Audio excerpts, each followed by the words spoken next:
At some point, being fine became the most exhausting thing you do. There is a kind of tiredness that sleep doesn't fix. You know the specific quality of it. It's not in the body, not really, or not only there. It's something closer to the core. A heaviness that was there when you woke up and will be there when you go to sleep, that persists through the productive days and the social evenings and the moments when everything looks from outside entirely okay. Because from outside, it does look okay. That's the thing. You've made sure of it. You handle things. You show up. When something goes wrong, in your life, in someone else's, you are the one who figures out what needs to happen and makes it happen. You don't fall apart in front of people. You don't burden others with what's difficult. You take what comes, you process it privately, and you keep moving. And somewhere along the way, without quite deciding to, you built a life in which this is simply what's expected of you, by others, by yourself. The word for what you've been performing for longer than you can probably remember is strength. And it has served you in real ways. There are things you've built, things you've held together, things you've survived that required exactly this capacity, that required you to be the one who didn't break. But there is something that the performance of strength, sustained long enough and completely enough, begins to cost that doesn't show up on any visible ledger. It costs you the experience of being held, rather than always holding. It costs you the knowledge that other people can actually see what's hard for you and stay anyway. It costs you, gradually and then completely, the ability to locate where you actually are, beneath the performance, beneath the competence, beneath the version of yourself that everyone around you has come to rely on. This essay is about that cost, about what it means to have made strength into an identity, about what that does to a person over time, and about what might be on the other side of it, if you're willing to look. Start with the developmental question. How does a person become someone who is always strong? Because the answer is almost never a conscious choice. People don't decide at some identifiable moment to stop showing vulnerability and start performing competence. The process is slower, more incremental, and more shaped by early experience than most adults are aware of. Developmental psychologists have documented a consistent pattern in children who grow up in environments where emotional expression was discouraged, penalized, or simply not met with adequate response. When a child repeatedly discovers that showing distress produces no comfort, or worse, produces criticism, withdrawal, or an escalation of the distress they were already experiencing, the attachment system learns to adapt.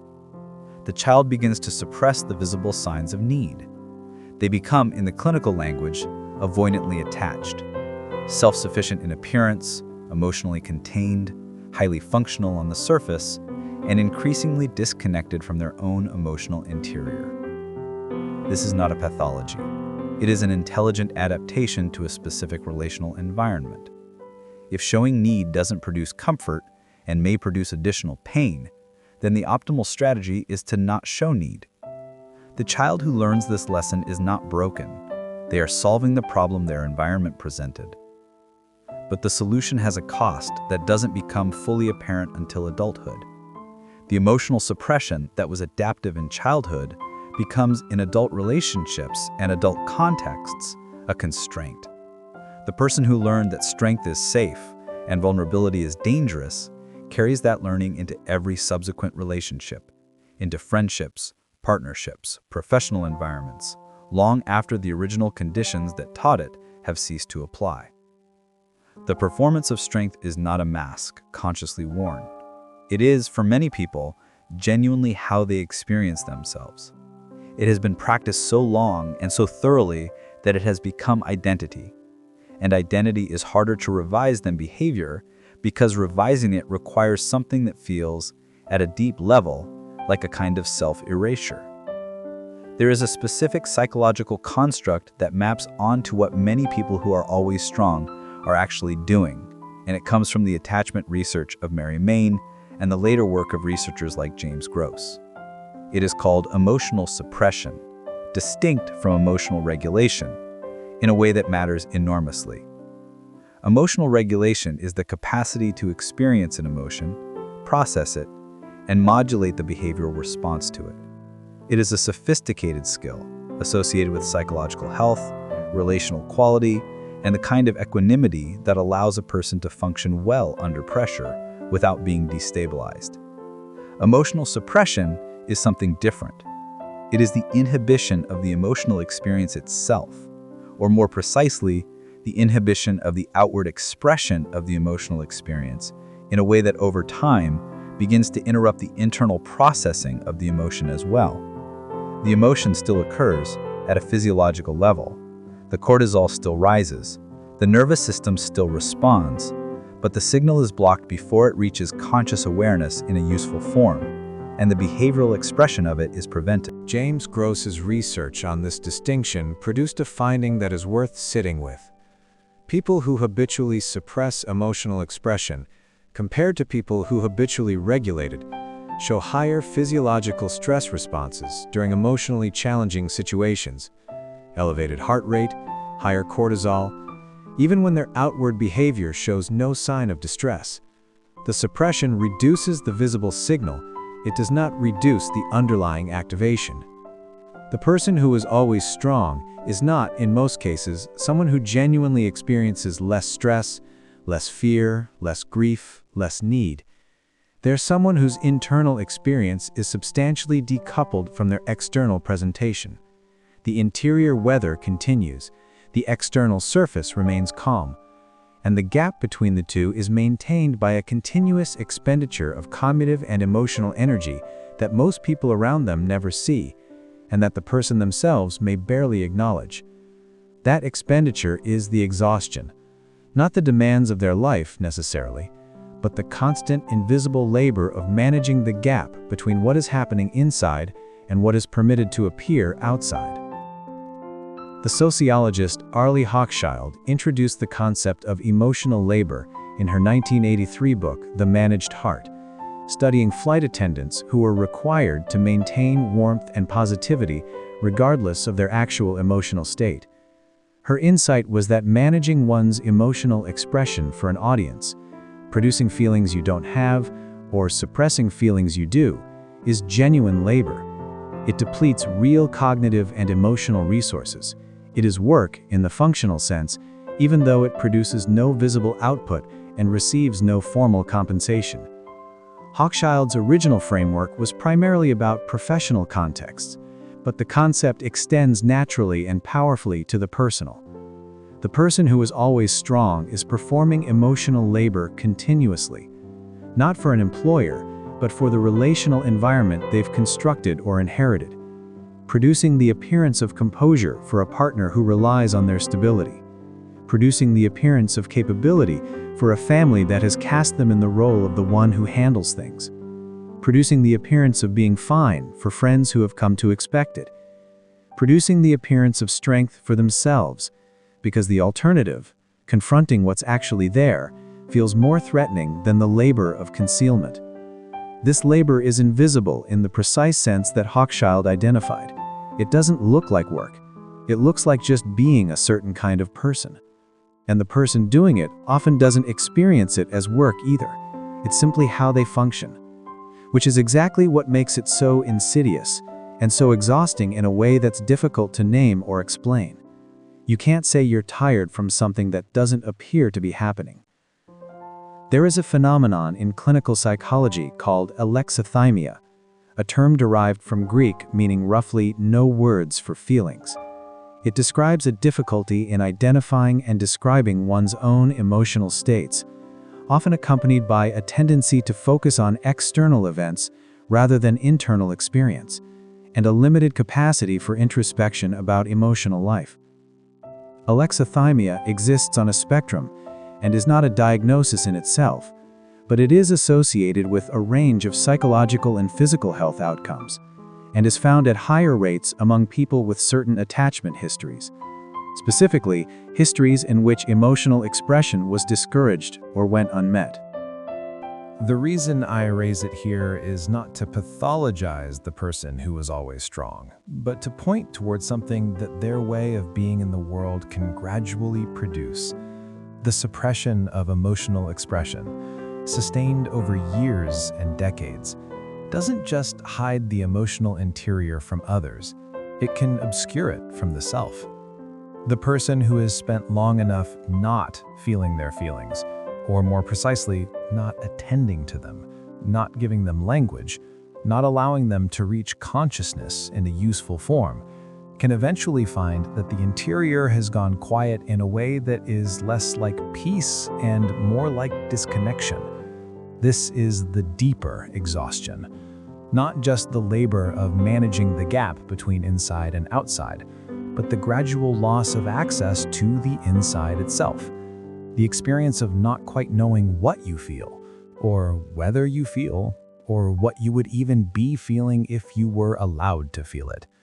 And the disorientation that comes from being someone who handles everything while privately having no clear idea of what's actually happening in the most fundamental part of your experience.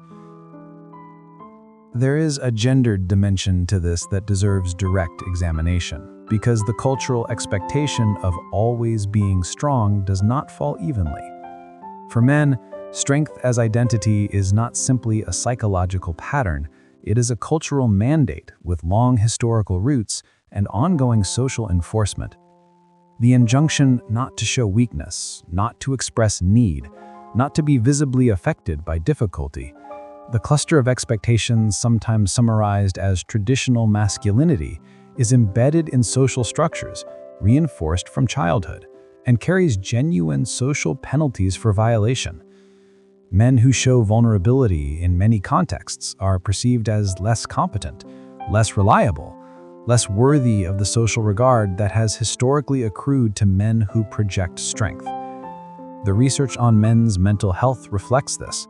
Men are significantly less likely than women to seek mental health treatment, less likely to disclose emotional difficulty to friends, and more likely to experience their emotional struggles in isolation. The suppression isn't simply a private psychological choice. It is a response to a real social environment that penalizes the alternative. For women, the dynamic is different, and in some ways more complicated. Women are culturally permitted, sometimes expected, to express certain emotional states, particularly sadness. But a different version of the always strong demand operates in specific roles: the caretaker who must remain steady for everyone else, the professional woman who must project competence in environments where emotional expression is read as weakness or unreliability, the mother whose own needs are structurally subordinated to the needs of those she cares for. The form of the demand differs. The exhaustion it produces is remarkably similar. What both share is the experience of being in a role, defined by gender, by family position, by professional context, by some combination, in which the performance of strength is not optional, it is simply what the role requires. And the person who has occupied the role long enough has often ceased to distinguish between the role and themselves. There is a concept in psychotherapy, particularly in the traditions drawing on object relations theory and self-psychology, called the false self. The British pediatrician and psychoanalyst Donald Winnicott developed this concept to describe the compliant, adaptive outer personality that people develop to meet the expectations of their environment, in contrast to the true self, the more spontaneous, less managed, more vulnerable inner core. Winnicott's framework was not meant to imply that the false self is simply bad and the true self simply good. The false self serves important functions. It allows navigation of social reality. It protects the true self from premature or unsafe exposure. It enables the kind of managed presentation that most social functioning requires. The problem, in Winnicott's view, arises when the false self becomes so dominant and so exclusively occupied that the true self is never expressed, never nourished, never brought into contact with other people. At that point, the person experiences a specific quality of emptiness, a sense of going through the motions, of external success feeling hollow, of not quite being present in one's own life. Everything is managed. Nothing is real. The performance is flawless, and behind it, the true self sits in a kind of enforced silence, unmet and unexpressed. This is, I think, what the exhaustion of always being strong eventually arrives at.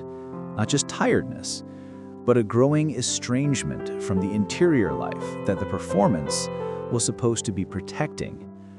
The protection became so total that the thing being protected has been effectively sealed off. And the person manages. They keep managing. They are very good at managing, but they are not, in any meaningful sense, present to themselves.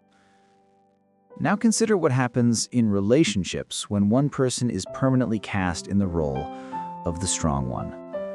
The relational dynamic that forms around always strong individuals is one that researchers in couples therapy and family systems theory have documented extensively. The person who never shows need, never asks for support, never breaks down, creates by that very consistency a relational environment in which others are deprived of the experience of reciprocity. Genuine intimacy requires, at its core, mutual vulnerability, the experience of being known in your difficulty and of knowing another person in theirs. The relationships that sustain people through hard things are not relationships in which one person is consistently strong and the other is consistently received. They are relationships in which both people have had the experience of being, at different times, the one who needed holding. When one person never occupies that position, when they are always the support and never the one supported, always the capable one and never the one who doesn't know what to do, something in the relationship gradually hollows out. The people around them may feel cared for, but they don't feel close, not in the way that mutual vulnerability produces closeness. They are relating to the performance, not to the person. And the person who is always strong is, in their own private experience, profoundly alone inside those relationships, surrounded by people who rely on them, known by almost none of them, not because the relationships aren't real, but because the part of them that is real, the uncertain, affected, needing part, has never been brought into the room. Here's what I find most worth sitting with.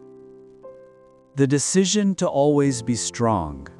And I use the word decision loosely because for most people, it was less a decision than a gradual accumulation of adaptations, was almost always originally a reasonable response to something real, something in the early environment that made vulnerability unsafe, a family role that required someone to hold things together, a professional context that penalized emotional expression, a relationship in which being needed was the price of being kept, a loss or a difficulty that came at a moment when there was no space to process it, and so it got filed somewhere and the forward motion continued. The strength was not arbitrary. It was built for something. It served something, and often it served it well.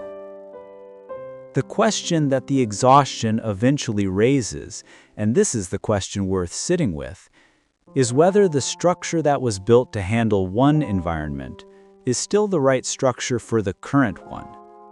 Whether the walls that were necessary then are still necessary now. Whether the person who is being protected by all that managed competence is still in need of that particular protection, or whether the protection has itself become the thing that needs examining. There is a researcher named Brené Brown whose work on vulnerability has reached a wide cultural audience. And I want to engage with it carefully rather than simply cite it, because it is both genuinely useful and, in some of its popular reception, somewhat oversimplified. Brown's central finding, drawn from years of qualitative research on shame and connection, is that vulnerability is not weakness, that it is in fact the precondition for genuine connection, courage, and creativity, that the people who live most fully are not the ones who have protected themselves most effectively from exposure, but the ones who have been willing to be seen in their uncertainty and imperfection. This is true, and it is not the whole story. Because the person who is always strong is not, in most cases, someone who has rationally assessed vulnerability and decided against it. They are someone for whom vulnerability has been genuinely dangerous in experience, in memory, in the relational templates the nervous system carries.